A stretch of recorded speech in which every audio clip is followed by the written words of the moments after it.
మీ పిల్లలు రోజు వెళ్ళి దక్షిణామూర్తి ముందు ఒక్క 2 నిమిషాలు కూర్చుని మాట్లాడకుండా మౌనంగా ఇన్ని చూసి వెళ్ళిపోవడం అలవాటు చేసుకున్నారనుకోండి, జీవితంలో ఒక కీలకమైన మలుపులో ఆయన ఆదుకుంటాడు, ఆదుకుని గట్టెక్కించేస్తాడు. దక్షిణామూర్తి దక్షిణామూర్తే గొప్పది. ఆయన దర్శనం చేస్తే సరస్వతీ కటాక్షం దగ్గర నుంచి లేనిదన్నది ఉండదు, ఏదైనా ఇచ్చేస్తాడు ఆయన.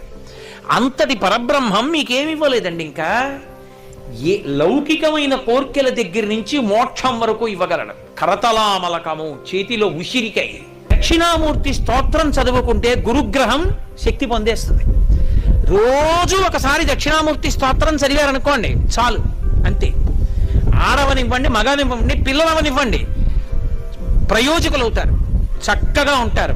ఏమి పెద్ద ఇబ్బంది పడిపోయి భయంకరమైన స్థితిలోకి వెళ్ళిపోకుండా కాపాడుతుంది దక్షిణామూర్తి స్తోత్రం.